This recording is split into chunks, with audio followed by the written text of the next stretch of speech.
The Elder Gods had transformed Scorpion into their weapon in order to defeat the Dragon King before his plans of domination unmade the realms.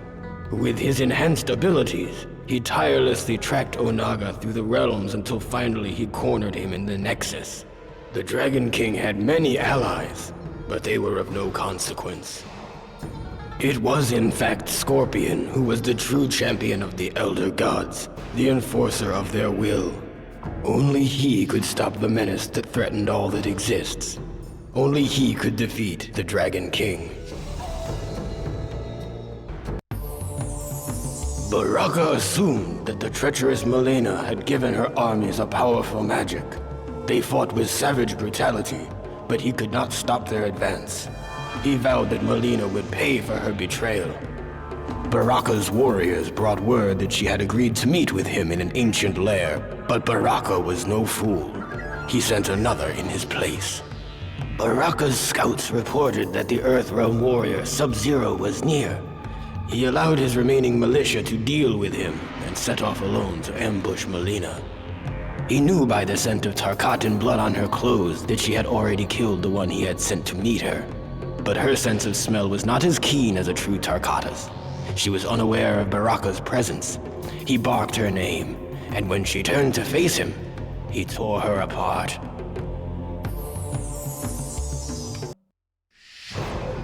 On his way to the rendezvous point with Raiden and the others, Sub-Zero was ambushed by a band of Tarkatan warriors in the living forest.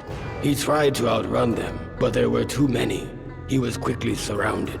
Sub-Zero decided that his last living deed would be to vanquish as many of these barbarians as he could before he succumbed to death. As Sub-Zero began his attack, he felt his armor speak to him. It guided and strengthened each blow as he broke their limbs and crushed their skulls. At his feet, a dying Tarkatan warrior uttered the words, "Long live the Dragon King." Because it was widely believed that Princess Kitana had slain her many years ago, none were suspicious of the veil Mileena wore to conceal her Tarkatan features. It was not difficult for her to assume the identity of the princess and take control of her alliance. To further conceal her deception, Mileena gave command of the armies to Rai Cho and instructed him to lead the attack against Baraka's diversionary forces. Baraka's militia had failed to divert the enemy, and to her surprise, was decimated by Rai Cho's forces. She then realized that she was in control of the most powerful military force in Outworld and Edenia combined. She had finally achieved her true purpose, her destiny. But Mileena could not continue her charade indefinitely, not as long as Baraka knew the truth. She ambushed him in the ancient beetle lair and fed him to a swarm of flesh-eating insects. All hail Princess Kitana. Nightwolf had traversed realms and fought many demons to get to this place deep within the Netherrealm. Using knowledge passed to him from his forefathers, he drew a binding symbol on the ground and chanted the ancient words that would draw the spirit of the Dragon King to this wicked place. Nightwolf had carried the burden long enough. He released the sins of his people into the mystic symbol, and their weight bound Onaga to the Netherrealm. Free of the corruption he had harbored for so long, Nightwolf was expelled from the depths of the Netherrealm and into the unknown. In an outer chamber of the Dragon King's throne room, Ermac did battle with Liu Kang's enslaved comrades. Ermac was more than a match for the five warriors, but their defeat was not his objective. Liu Kang materialized and one by one freed their souls while Ermac occupied the rest. Eventually, all five were awakened from their enchantment and freed from Onaga's control. Ermac was pleased that his warrior's skills could for once bring about a noble outcome. He sensed, however, that an ominous force still shaped the destiny of the realms. It was everywhere. He could feel its influence on Onaga, though the Dragon King was oblivious to its manipulation. Time was running out. Ermac feared the celebration of this latest victory would be short-lived. Noob-Smoke was not originally a demon, which might explain why Ashrah sensed such great evil in him. He had to earn his place in the Netherrealm. He actually desired to remain there. His companion, however, seemed to be having a problem adjusting. Perhaps there was some good left in the cyborg. Whatever the case, Noob would have to face Ashrah alone. Ashrah defeated Noob-Smoke and finally earned her ascension from the Netherrealm. But the sword that made her escape possible did not travel with her. I suspect it still remains in the Netherrealm, waiting to release another of its denizens from damnation. Although Onaga had returned from the dead, he did not re-inhabit his original body. Sindel and Jade found his sarcophagus opened. His body remained, but the armor was missing. Strangely, the hieroglyphics in his tomb were similar to an ancient Edenian language. She discovered an incantation inscribed by Onaga's holy men that was intended to transport his soul back into its original body. As she was memorizing the spell, Onaga emerged from the shadows. Onaga could have defeated both Jade and Sindel, but instead he took sadistic pleasure in unleashing Katana against them. He was a fool. Jade held off Katana while Sindel thrust her Kwandao into the heart of the corpse. As she screamed the ancient incantation, Onaga's soul leapt from Reptile's body into its intended vessel. The corpse came to life and cried in agony as the Kwandao prevented its heart from reforming. Sindel held the blade firmly in place as Onaga returned to the cold sleep of death. With the Dragon King defeated, the realms were safe, and Sindel's daughter Katana was free from his spell.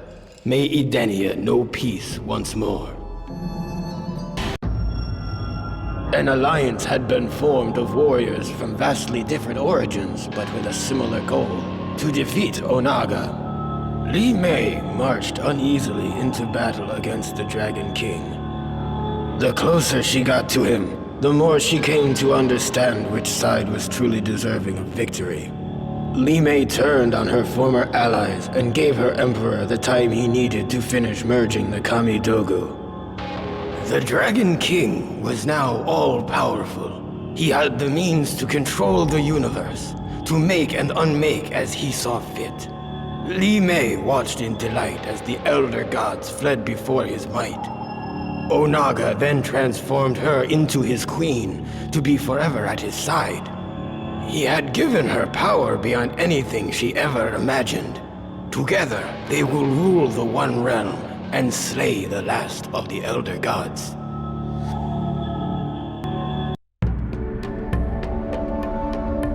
Onaga seemed invincible. The races of Outworld were in disagreement over how to deal with this threat, and Baraka's hordes were sweeping the land. Rai Cho had almost given up hope when he was visited by the spirit of his greatest student, Liu Kang. Their roles now reversed. Liu Kang gave Rai Cho the inspiration necessary to continue the fight. Rai Cho's soul was invigorated. He met with Outworld's many leaders to forge a temporary truce. Katana gave him command of what remained of her army, and he led them to battle against Baraka's mutant foot soldiers. The new army of Outworld crushed the Tarkata vermin, and Baraka himself was bested by Rai Cho's attack. The victory inspired the people of Outworld to rise up against the Dragon King. In the wilds of Outworld, Hotaru captured the renegade Earthrealm warrior Sub-Zero and brought him before the Dragon King. Onaga's judgment of Sub-Zero was swift, and Hotaru was given the task of carrying out his punishment: death. His fate served as a reminder to all who would challenge the authority of the Dragon King. As Sub-Zero and Kenshi trekked across Outworld, they strove to keep themselves hidden, only traveling at night. But as they neared the portal to Earthrealm, the Dragon King zealot Hotaru attacked with a blast of glowing energy that temporarily blinded Sub-Zero. Kenshi's sense of sight is of a spiritual nature. Thus he was unaffected by the intense flash of Hotaru's projectile attack. In the dark, Kenshi had the advantage. Hotaru did not see his approach. Unaware, he strode in to kill Sub-Zero. It was the last mistake he would ever make. The others had defeated the Dragon King, but left his broken body unattended on the floor of his throne room. Not long ago, a similar fate had befallen his former advisor, Shao Kahn. Havik ripped the still warm heart from the carcass and consumed it, thus absorbing Onaga's power to reanimate the dead.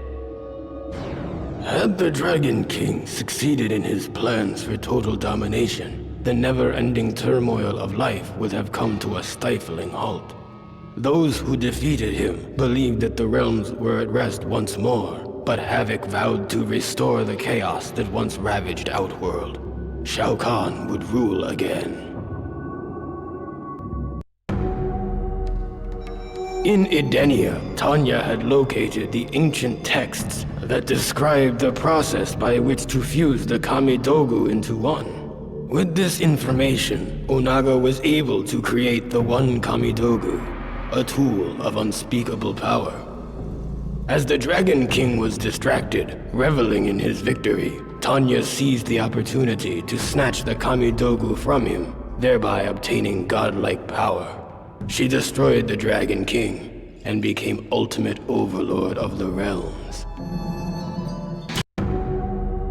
Liu Kang's friends had been freed, Onaga had been defeated, and the realms were secure once more. But there was one battle that remained. Liu Kang's body had been used by some unknown force as a tool of destruction. It had left death in its wake and needed to be stopped. The chaos would end in Earthrealm. The fight raged with neither combatant able to best the other, when a jolt of energy crackled through them both. Liu Kang's nerves blazed like fire, and he felt a rush of air fill his lungs for the first time since his death. He was Liu Kang once more, protector of Earthrealm, champion of Mortal Kombat.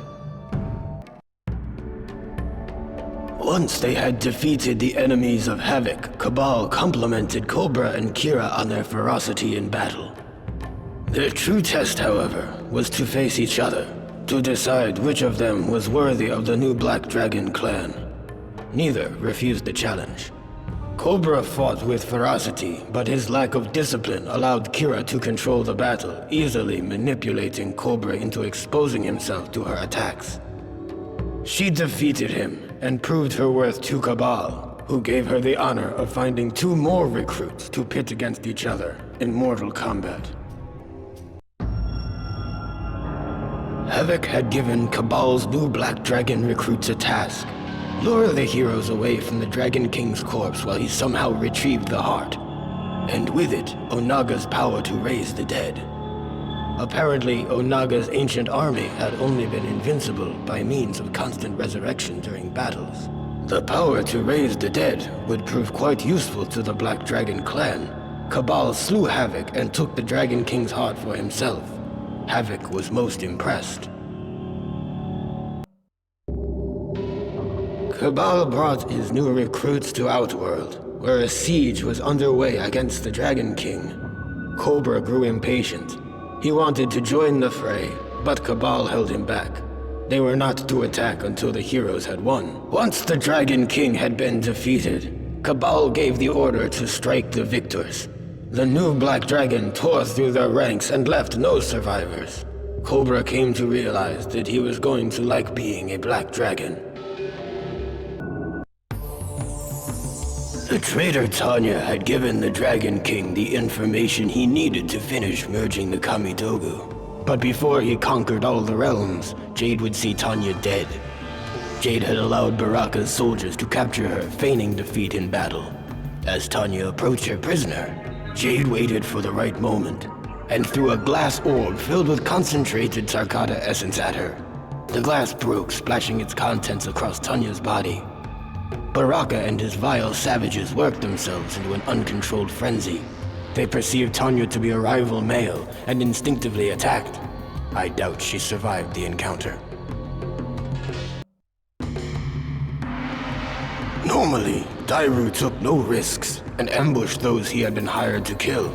But in this case, he felt compelled to announce his intentions to kill his fellow guardsman Hotaru. There still must have been some code of honor left in his cynical heart. Hotaru was defeated, but before Dairou could reveal who had commissioned the attack, Hotaru drew his dying breath. My patience for mortals has worn thin. If I am to protect Earthrealm, I must punish those who would threaten it. The fool Shujinko had let himself be deceived into believing that he worked for a greater good. He was in fact an unknowing tool of a greater evil, one that had almost caused the destruction of Earthrealm.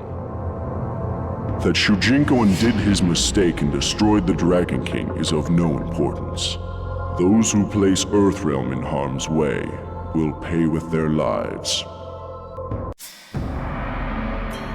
The mercenary Dairou had succeeded in stealing the Declaration of Order and was paid many coins for his efforts. After Darius hid the document, he announced its capture to the world and heralded a new beginning for the realm of Sado. As Darius had predicted, officials were outraged that the Resistance had stolen the most prized possession of the Sadan government. Hotaru was ordered to lead the charge against them.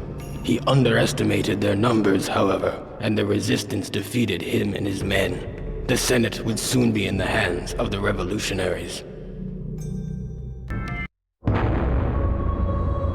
So that I would be able to defend myself during the quest to find the Kamidogu, Onaga had given me the power to absorb the fighting ability of any warrior I encountered, but his gift would prove to be his undoing. The warriors in Outworld were in disarray, heroes were not focused on the true threat of Onaga, and villains were unaware that they were bringing about their own destruction by serving him. I united them, and in one moment, absorbed their combined fighting power. I shattered each of the Kamidogu, the source of his invulnerability. This weakened Onaga, and I attacked him without mercy. His mortal form was no match for a combatant infused with the powers of so many warriors. The Dragon King was finally defeated. The realms will remain as they have since the beginning. With Smoke as his template, Noob-Smoke planned to return to the Netherrealm and use Smoke's nanotechnology to create an army of cyborg demons. He was unaware that they were followed by someone Noob had not seen since before he became a wraith. Smoke instantly recognized their visitor. He was an echo of their past. He was Sub-Zero, Noob-Smoke's brother. Noob-Smoke was surprised to see how much stronger his brother had become. If he were still Lin Kuei, still human, he would probably have shown some degree of pride. But as Raiden had revealed during the ordeal with Shinnok's amulet, his soul had been tainted when he died at the hand of Scorpion. Noob-Smoke, the original Sub-Zero, had descended into the Netherrealm free from compassion. He ordered Smoke to assist him in slaying his brother, his first act as ruler of the Netherrealm.